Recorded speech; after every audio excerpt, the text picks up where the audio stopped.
Ya estamos otra vez por acá haciendo, resolviendo el problema técnico de Evelyn.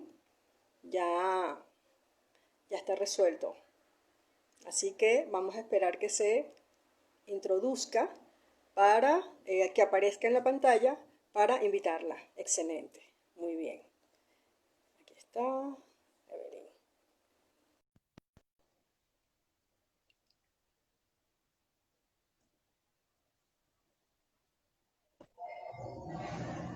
Y Ahora, finalmente, ahora sí estamos en el vivo.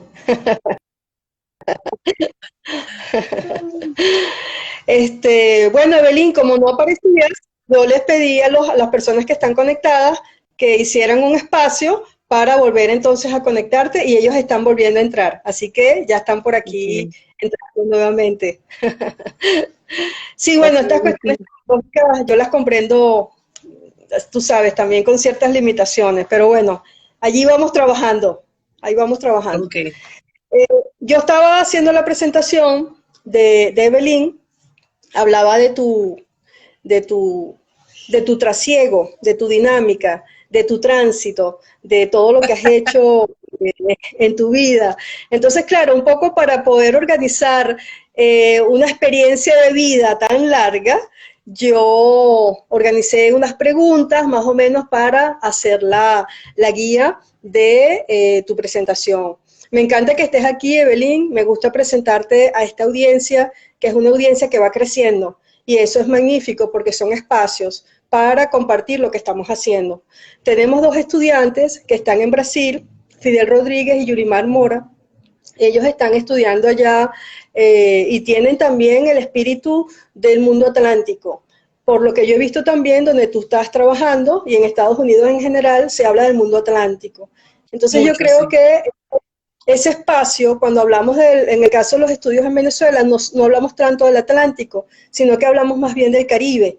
Y a mi juicio, eso Ajá, circunscribe ajá. mucho lo que es la apreciación de la movilidad que se da en los mares, porque al hablar del Atlántico hablamos de conexiones mucho más amplias.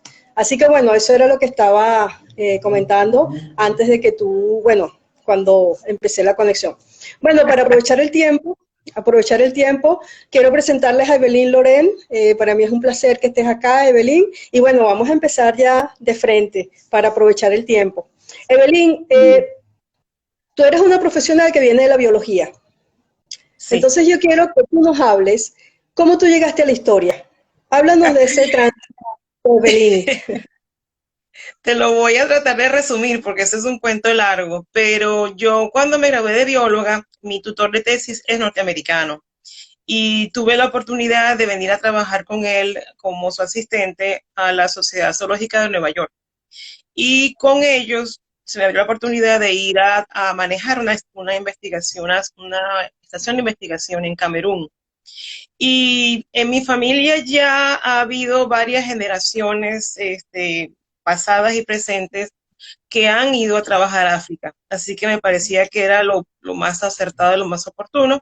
Y entonces estuve allá 2 años. Ahora, a partir del momento que llego a África, empiezo a notar varias prácticas culturales, varias experiencias, varias formas de comunicarnos, el lenguaje corporal, venezolanos, pero que estaban allá. Me encuentro lo que llamo yo la abuela de la yaca. Me encuentro, y sobre todo me encuentro que el sentido del humor es demasiado afín al nuestro. Te acoto que yo trabajé en la parte de Camerún que es angloparlante.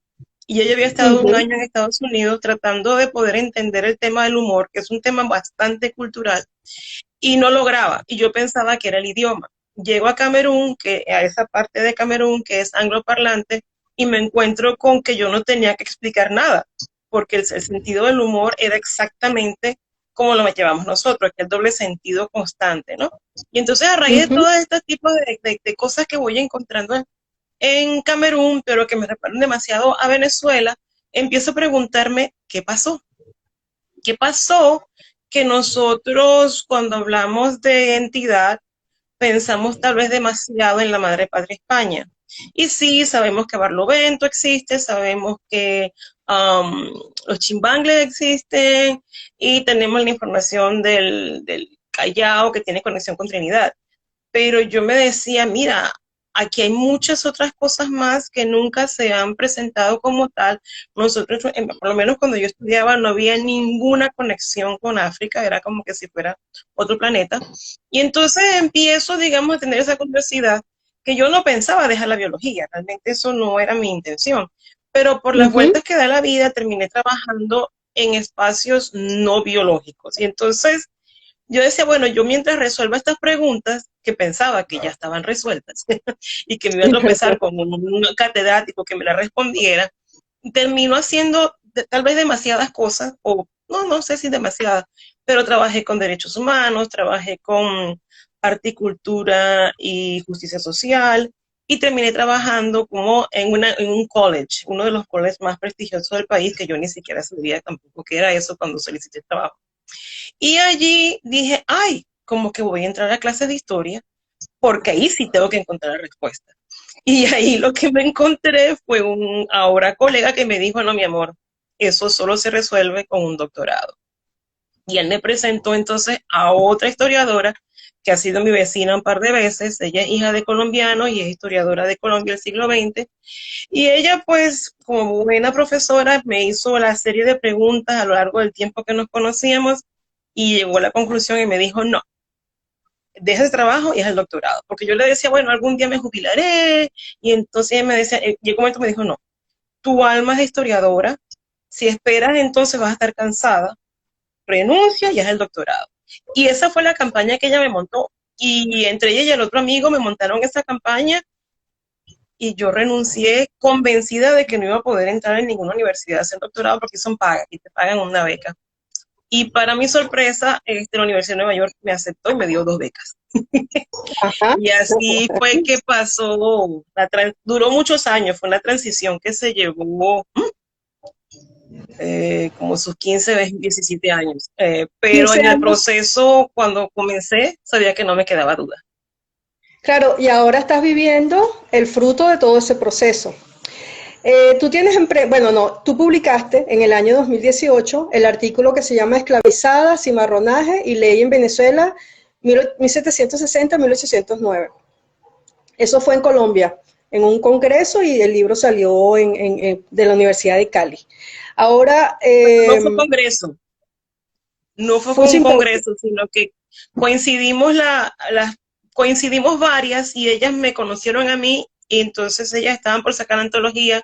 Creo que fueron a mi ponencia, una ponencia de LASA en Ujú. Washington en el 2013 y me invitaron a contribuir con la antología y dije que sí. Le tenía terror a publicar y pensé, bueno, mejor comienzo publicando en América Latina Ahora, y sí. háblanos de ese artículo de Belín y bueno, que es de lo que estás escribiendo en este momento, ¿no? Lo que tiene que ver con, con ese tema de la ley y del honor. Háblanos de eso que publicaste.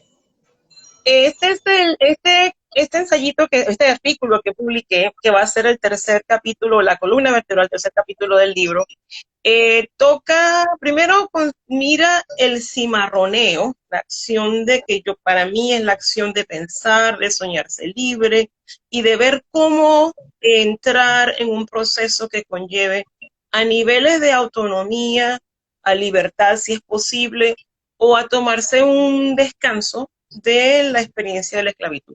Entonces, este ensayo tiene casos de 4 mujeres que estuvieron esclavizadas en Caracas. Bueno, una estaba esclavizada en una hacienda de azúcar en los valles del Tuy, pero ella se escapa de una manera muy ingeniosa y aparece 3 meses después ante las autoridades en Caracas pidiendo cambiar de dueño. Entonces algunas Ajá. pedían cambiar de dueño, otras se escaparon. Hubo una que era esclavizada del conde de Tobar y ella pretendió querer comprarse y aprovechó y se escapó. Hubo otra que entonces más bien juega con la que realmente es su dueña para salir de la casa de donde ella estaba y que la manden a otra parte y al final también se escapa. Entonces es como un estudio de diferentes estrategias que realizaban mujeres algunas de ellas embarazadas o con bebés, con niños pequeños, para poder eludir o temporalmente o con miras a larga escala la esclavitud. Entonces, bueno, todas ellas utilizaron la ley, bien sea para crearse un espacio de menor vigilancia, y también trataron de manipular la ley, de hallar al dueño. O sea, trataron todo lo que pudieron hacer para poder lograr unos espacios de libertad o unos espacios de autonomía, porque no todas, de hecho, creo que ninguna logra la libertad. Hay una que logra estar lejos de su dueño por 8 meses, otra, bueno, hay una que se escapa y no la atrapan, bueno, no sé si la atrapan, hay la que se cambia de dueño y está la que se va de los Valles del Tuy a Caracas. Y ninguna de ellas logra conseguir la carta de libertad. ¿Estamos hablando de cuántas? ¿De cuántas esclavizadas? En esta versión del artículo son 4, pero en la versión final van a haber 5. Va a haber otra mujer que ella logra al final conseguir que la cambien de dueño.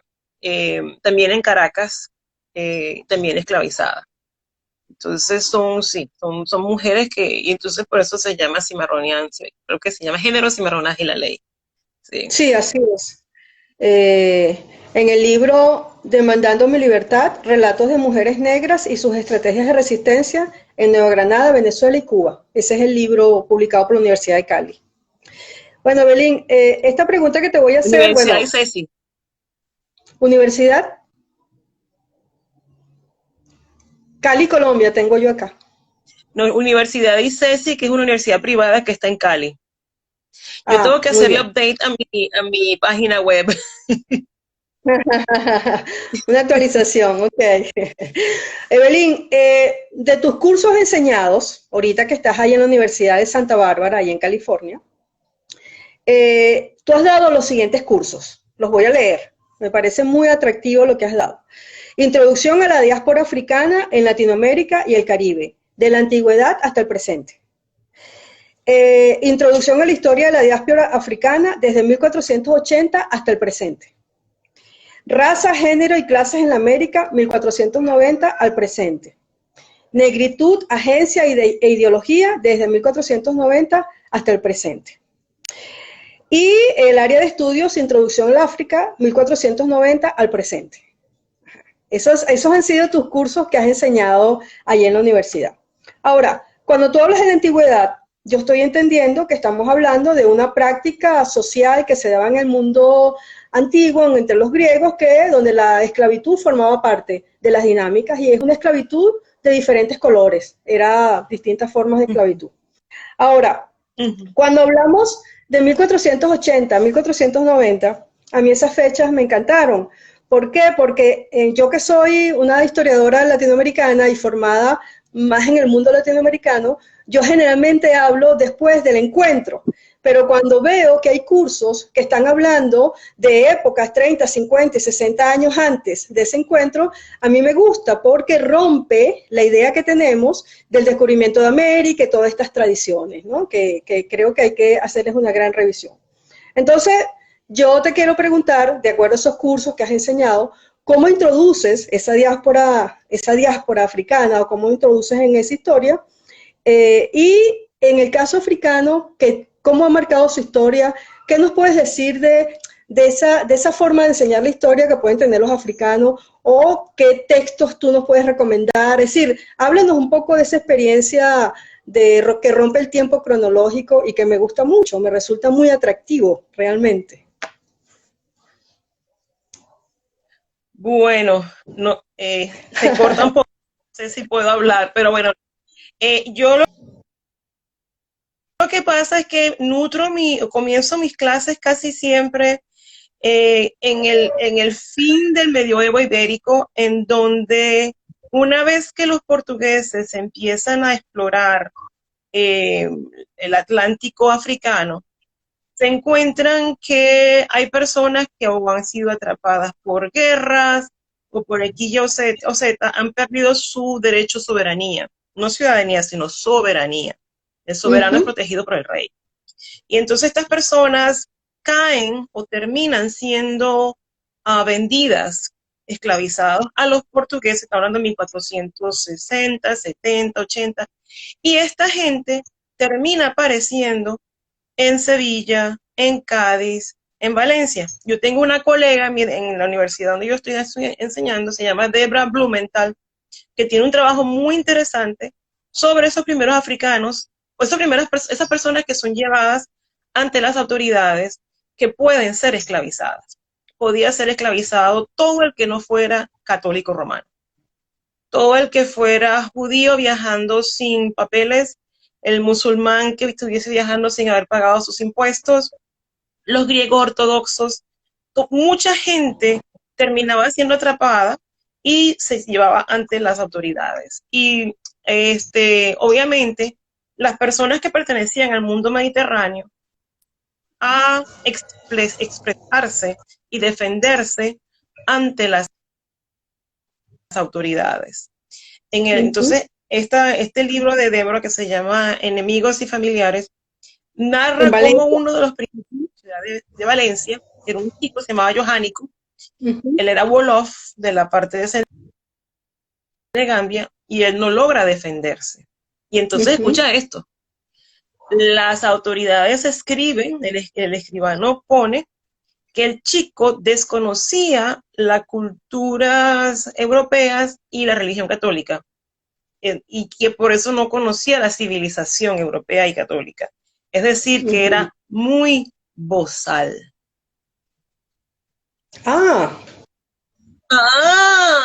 Y era una palabra catalana, porque estamos hablando de Valencia. Entonces mi curso arranca como al principio, en la antigüedad, Grecia, como tú dices, esclavizaba a quien fuera. O sea, el tema de la esclavización no tenía que ver con el fenotipo de una persona, sino todo el mundo podía ser esclavizado. Y todo tenía que ver con guerras, con cambios de religiones y más de qué sé yo. Pero entonces, a partir de estas primeras incursiones llevadas de africanos a la península ibérica, empieza a cambiar la modalidad de quién puede ser esclavizado. Y entonces yo llevo a mis estudiantes desde la antigüedad, inclusive la antigüedad, cuando se hablaba del reino de Etiopía, en Europa se consideraba el africano como un sitio donde había sabiduría, fuente de conocimiento, y había respeto, y hay vasos, hay cosas talladas con gente negra y gente blanca, donde no hay dinámicas de poder.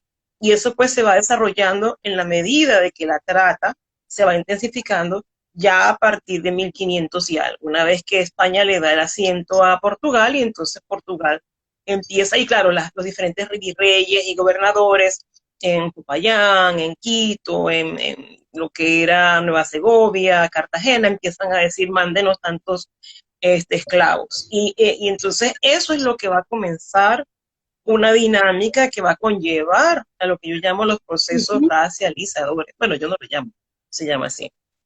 Y va a conllevar a que... Claro, me parece una apertura temporal y cronológica apropiada, porque rompe con esa idea tradicional que tenemos en los textos, sobre todo, bueno, en países como Venezuela, donde hay como una hegemonía de inicios, de tránsitos y de migraciones, como que comienza cuando llegan los europeos, lo cual no es cierto, eso no es así, porque invisibiliza también a las sociedades aborígenes, las sociedades que están aquí desde milenios, y también cosifica la propia historia de Europa, a lo que puede ser la península ibérica. Entonces, claro, me gustó ese tránsito que hace, porque creo que es apropiado, y ojalá lo pudiéramos aplicar aquí a las concepciones, a las visiones de la historia que tenemos, que bueno, inician con estos viajes colombinos, que yo creo que hay que poner la lupa en esa visión un poco reduccionista. Hay un curso que también tú das, Evelyn, que me llamó mucho la atención, que es el de encuestas. Se llama curso de encuestas. Es decir, survey. Es decir, sí, estamos trabajando con tipos de fuentes, ¿no? Yo quisiera que nos hablaras de ese tipo de fuentes. Sé que es difícil, el tiempo es corto, pero por lo menos que nos des una pincelada. ¿Con qué estás trabajando? ¿Cómo armas eso? Mira, es difícil porque el estudiantado muy poco habla español. Inclusive enseñando en California, estos cursos, encuestas que son survey courses, el que yo doy es a 100, 120 estudiantes. y pongamos esos 100, 120 estudiantes, habrán tal vez 20 estudiantes que crecieron escuchando español en su casa, pero no lo pueden leer. Del resto, la mayoría son angloparlantes, muchos estudiantes de la China, algunos estudiantes africanoamericanos y muchos estudiantes anglosajones. Entonces, hay que usar las fuentes que han sido traducidas al inglés. Ajá. Entonces, eso es complicado porque entonces me restringe mucho lo que puedo hacer, aunque hay mucho traducido, no te voy a negar, pero cuando yo enseño el curso, yo trato de hacer como un balance entre lo que escribieron los españoles, por ejemplo, las lecturas de Guamampoma, los escritores indigenistas, y trato entonces de traer también un poco la cuestión afro, que es bien difícil una vez que uno pasa ya al siglo XIX. Hay algunas novelas, algunas cositas, pero es sumamente difícil. Yo sueño, mi sueño es poder hacer un reader, un compendio de lecturas primarias, es más bilingüe, ¿no? Controlando la parte en español de un lado y la traducción del otro, porque bueno, hay cosas sobre las 7 partidas, hay cosas sobre las constituciones de Haití, pero hay mucho que no está, sobre todo las cosas que yo trabajo, que son las mujeres afro en América Latina. Hay cosas, hay libros, hay bastantes libros, ¿no?, que han salido sobre Perú, sobre Cuba, sobre Brasil, pero sobre todo Venezuela. Venezuela es muy desconocida en la Academia Norteamericana. Es la aquí no se ha estudiado nunca Venezuela, porque Venezuela siempre se consideraba la democracia más estable. Entonces, aquí se ha estudiado Cuba por Cuba ser Cuba y por la relación que Estados Unidos tiene con Cuba toda su vida. Se ha estudiado mucho México porque es frontera. Se ha estudiado Centroamérica por las relaciones tan conflictivas que tiene Estados Unidos con El Salvador, Guatemala, Nicaragua. Se ha estudiado Colombia mucho por la relación de la guerra de las drogas. Se ha estudiado Chile mucho por el apoyo de la CIA al derrocamiento de Allende y se han estudiado las naciones que han tenido relaciones conflictivas con Estados Unidos. Y Venezuela, pues, por muchísimo tiempo no la tuvo. Entonces, la Academia Norteamericana no entiende nada de Venezuela, ni del pasado, y mucho menos del presente. Lo que ha generado mucho, ha dificultado mucho la posibilidad de presentar hechos más que ideologías. Entonces es complicado. Claro. Entonces sí, es difícil. Aquí hay unas publicaciones que tienen compendios de fuentes primarias, como te digo, en inglés, pedacitos de novelas, pedacitos de esto, y entonces es pescar a ver qué les puedo dar. Por ejemplo, yo mando siempre a leer la Carta de Jamaica en inglés. A veces mando a leer pedacitos del libro de Facundo, de Sarmiento, mando a leer pedacitos de Doña Bárbara, entonces a veces termino pasando un video, un documental que está en inglés, porque es que es limitante. Mi sueño es poder enseñar esto en español algún día. para poder decirle, vayan al archivo y busquen, o métanse en el archivo tal. Colombia tiene un archivo digitalizado bellísimo, pero en español. Oye, qué interesante, Belín, porque hace unos días tuvimos una invitada que vive en la ciudad de Heidelberg, en Alemania, y ella está estudiando a Miranda, la figura política, los juicios de Miranda.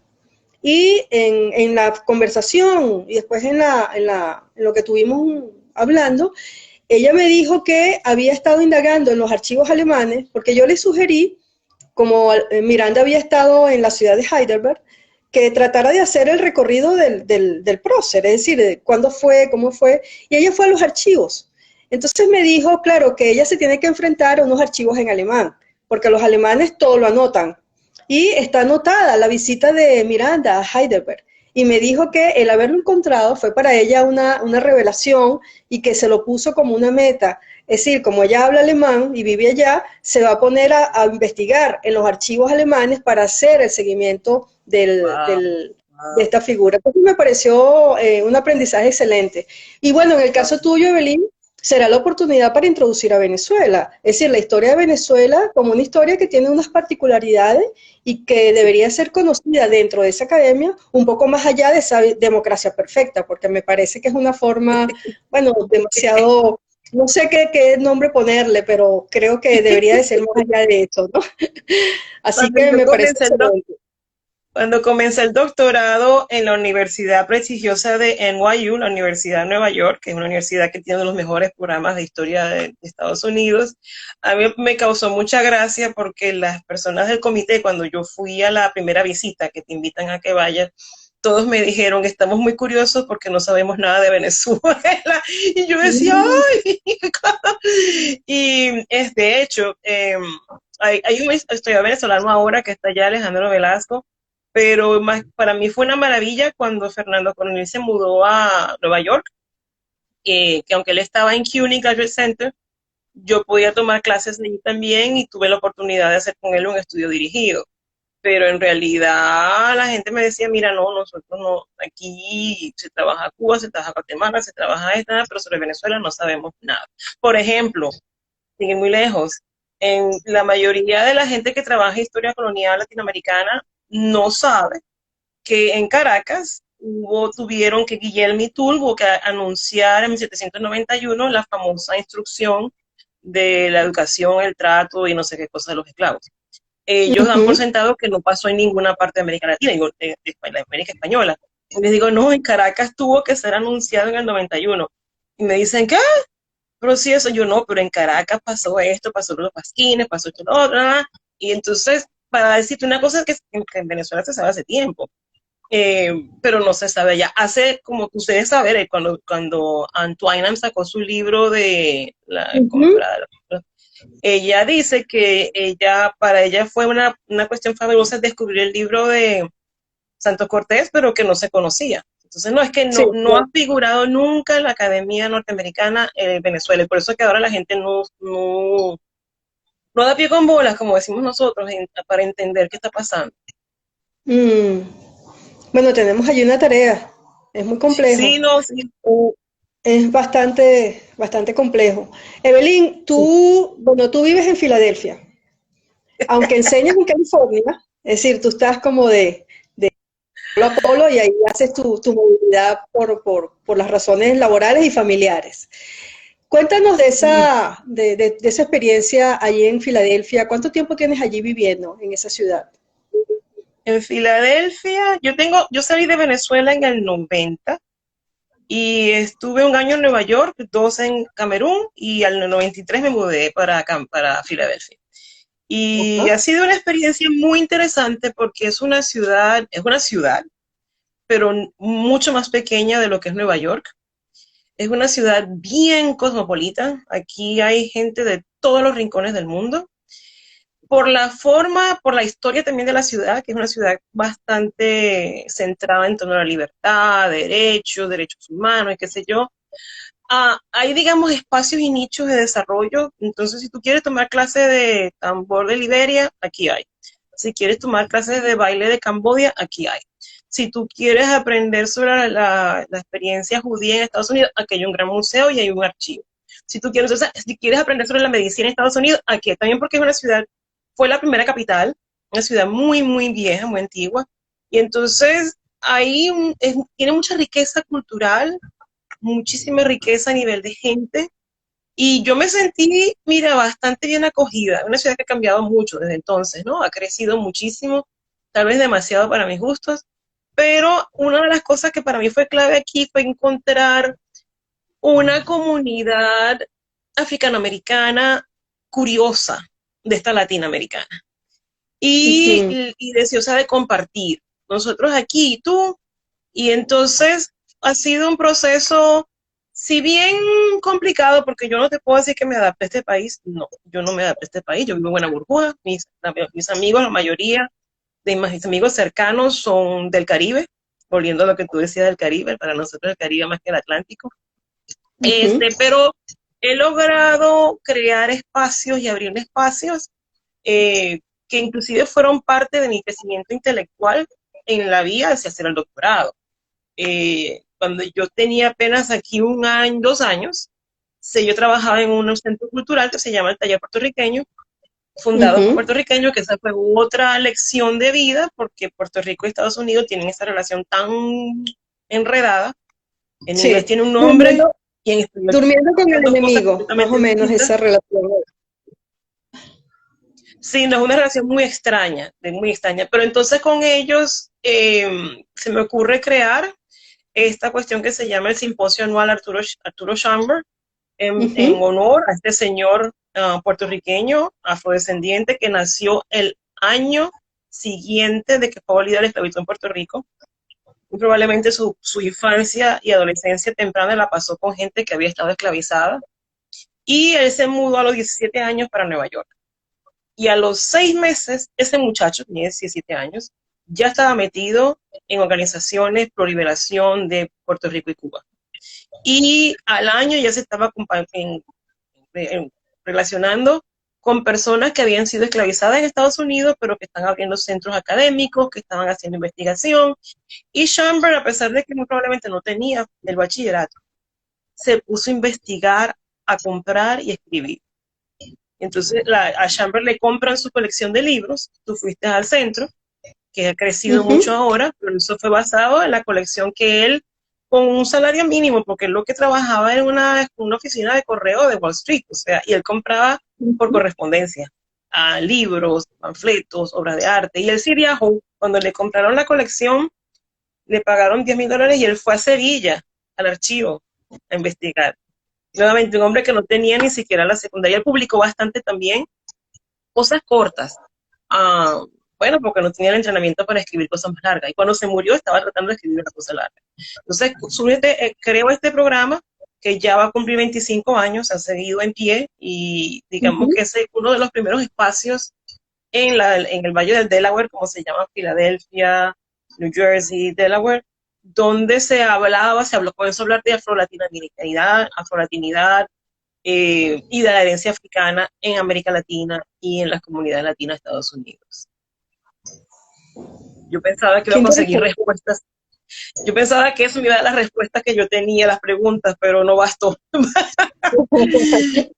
ha Seguiste sido bien bonito preguntando. porque es Ujú. un espacio donde se invitan a catedráticos, académicos, profesionales, artistas, y la audiencia viene gente de todas las esferas, desde otros doctores, gente con doctorado, estudiantes de doctorado, gente que quiere que son las maestras y trabajadores sociales le dan créditos, y vienen estudiantes, y viene la señora de la esquina, y viene, o sea, no, y son debates muy interesantes y muy enriquecedores.